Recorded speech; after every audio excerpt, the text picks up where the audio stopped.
El 1 de septiembre de 1939 da inicio a la Segunda Guerra Mundial la invasión de Polonia. El Tercer Reich, desde 1933 y soslayando el Tratado de Versalles, inicia un rearme cada vez más notorio a los ojos de las democracias occidentales.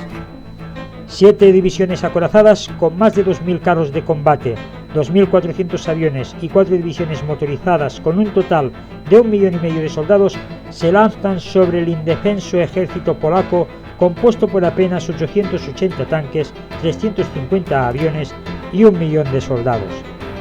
En apenas 3 semanas de lucha, Polonia se ve forzada a capitular al ser invadida la parte oriental del país por el Ejército Rojo. La campaña ha sido un éxito. No obstante, Alemania ha visto como un ejército anticuado, con escaso material blindado y con una aviación anquilosada en el pasado, ha causado la pérdida de más de 220 carros de combate y más de 600 aviones de la Luftwaffe. El Estado Mayor alemán obtiene, no obstante, de la campaña polaca lecciones importantes para el futuro. Los carros blindados alemanes carecen de la suficiente potencia de fuego y el suficiente blindaje. Tanques como el Panzer I y en menor medida el Panzer II se muestran incapaces de hacer frente a los cañones antitanque de 37 mm polacos y a los carros de combate TP7 también polacos. Alemania agota durante la campaña polaca las reservas de munición para la artillería y gran parte del combustible del ejército y de la Luftwaffe. Los siguientes 7 meses hasta el inicio de la campaña de Francia permitirán al Tercer Reich reponer sus arsenales y aumentar la producción de sus valiosísimos Panzer III y IV, únicos carros de combate aptos para enfrentarse con ciertas garantías a los del ejército francés. El 14 de mayo de 1940, con el plan de von Manstein-Golpe de Oz, se inicia la invasión de los Países Bajos y la de Francia. El Tercer Reich moviliza cerca de 141 divisiones, solo no obstante 10 de ellas Panzer y apenas 6 motorizadas, con un total de 2.500 carros de combate y 5.500 aviones. Frente a ellos, 3.300 carros de combate y 3.100 aviones que los aliados consiguen reunir se anteponen a las fuerzas alemanas. La superior doctrina, fruto de las tácticas Blitzkrieg, socavan y rompen el frente francés en el Somme, y las defensas francesas se desmoronan como si de un castillo de naipes se trataran. No obstante, los alemanes se enfrentan por primera vez a carros de combate modernos y con una mayor capacidad de blindaje y potencia de fuego.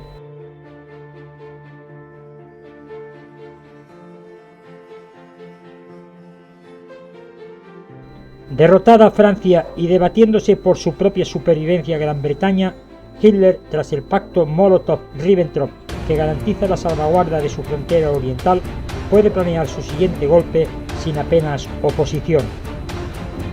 Sin embargo, lejos de aprovechar los 12 meses siguientes de relativa paz, desde junio de 1940 hasta el mismo mes del año siguiente, que se inicia con la invasión de la Unión Soviética, Alemania ha desmovilizado parte de su ejército y no ha limitado la producción civil y de bienes de consumo hasta muy iniciada la campaña soviética. Hitler cree que la guerra está ya ganada y que el ejército soviético se disolverá como la madera carcomida una vez sus tropas mecanizadas crucen las fronteras soviéticas. Mientras Alemania se duerme sobre sus propios laureles, Gran Bretaña y la Unión Soviética empiezan a rearmarse durante ese periodo de manera intensiva y sin interrupción. Mientras que entre 1939 y 1940 el Tercer Reich produce entre 2 y 3 veces más carros de combate que los británicos, en 1941, por contra, Gran Bretaña produce ya 1.000 más que la Alemania nazi y 2.400 más en 1942. La Unión Soviética, pese a los reveses iniciales de la campaña de 1941, realiza el siguiente año un esfuerzo productivo enorme que permitirá oponer a las divisiones acorazadas alemanas la sensacional cifra de 24.400 carros de combate producidos frente a los 6.200 alemanes de ese mismo año. El exceso de confianza, los errores diplomáticos y una irracional fe en la superioridad del soldado alemán frente al del resto de ejércitos producen una relajación en los programas de producción de armamento, de los estudios técnicos de nuevos modelos de tanques y del acopio de recursos esenciales para el esfuerzo bélico.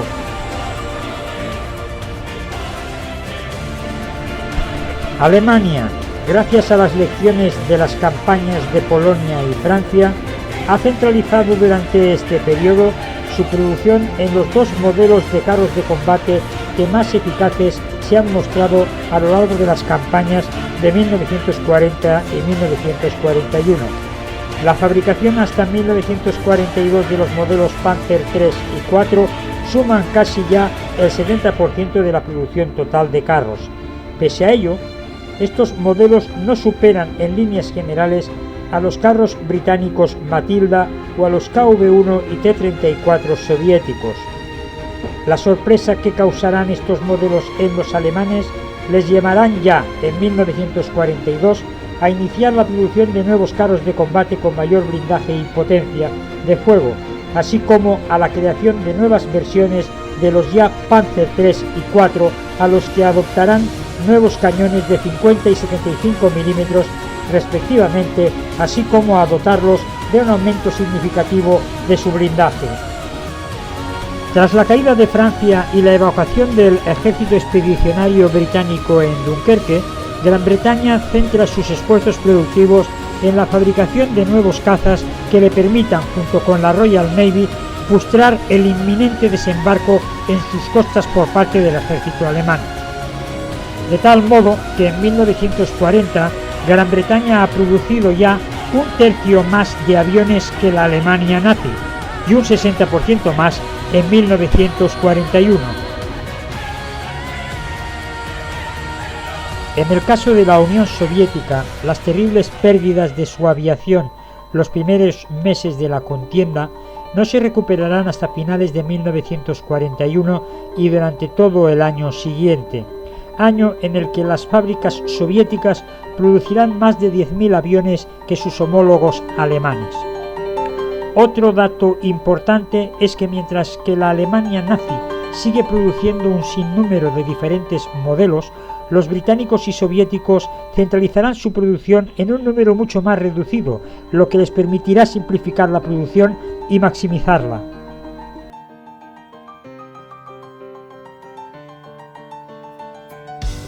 Por lo que respecta a la guerra en el mar, Hitler desde un principio se embarcó en un plan de rearme basado en una gran flota de superficie con objeto de impedir las devastadoras consecuencias que tuvo el bloqueo británico para la población y la economía de la Alemania del Kaiser Guillermo.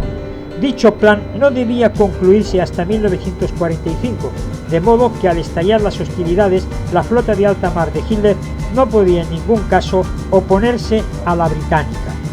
Así pues, y gracias al almirante Dönitz y sus innovadoras ideas, el submarino conocido como U-Boot sería la principal baza alemana para estrangular el comercio y las importaciones británicas.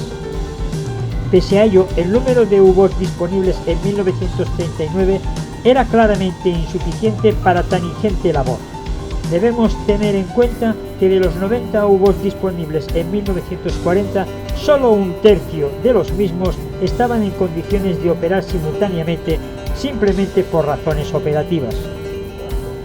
No obstante, entre 1939 y 1942, los submarinos alemanes hundieron más de 9 millones de toneladas mercantes, frente al 1.800.000 toneladas fabricadas por Inglaterra, lo que daba un saldo negativo neto de una pérdida total de más de 7,5 millones de toneladas. Gran Bretaña, pues, estuvo entre 1940 y 1942 contra las cuerdas, gracias al uso intensivo e indiscriminado del arma submarina alemana. La utilización del radar submarino y el descifrado del código Enigma que usaban los U-Boats en sus comunicaciones dio a la guerra un giro de 180 grados. A partir de 1943, la ratio de toneladas mercantes hundidas en relación al número de submarinos perdidos en el mar se estrecha hasta tal punto que el almirante Dönitz suspende las operaciones de manera temporal en todo el Atlántico Norte. El exceso de confianza por parte de Hitler y sus generales y la absoluta falta de previsión de los acontecimientos futuros impidió a la Alemania nazi aprovechar el periodo comprendido entre 1939 y 1942 para efectuar la imprescindible conversión de la economía alemana en una de carácter estrictamente bélica. En el próximo vídeo veremos cómo el esfuerzo industrial iniciado en 1943 llegó demasiado tarde para cambiar el curso adverso de la contienda. Bueno, hasta aquí hemos visto ya la primera parte de lo que podríamos denominar la producción militar alemana hasta 1942. Hemos visto cómo Alemania cometió errores en cuanto a los diseños de los carros de combate, como son el caso del Panzer I y el Panzer II, carros básicamente ligeros, con una capacidad de destrucción muy limitada y con unos blindajes también muy limitados. Estos tanques se enfrentaron a tanques relativamente modernos, como podía ser el Char B o el Somoua francés, o el Matilda y en menor medida los tanques crucero. Luego, con la invasión de la Unión Soviética, se enfrentaron a verdaderos tanques ya de carácter medio, como fueron el T-34 o los pesados KV-1, que realmente dieron grandes quebraderos de cabeza a las divisiones Panzer. A partir de 1943 veremos cómo la situación cambia por lo que respecta a la producción de nuevos modelos y también a la intensificación de la industria militar en detrimento de la civil. Espero que os haya gustado el vídeo y que os interese también la segunda parte.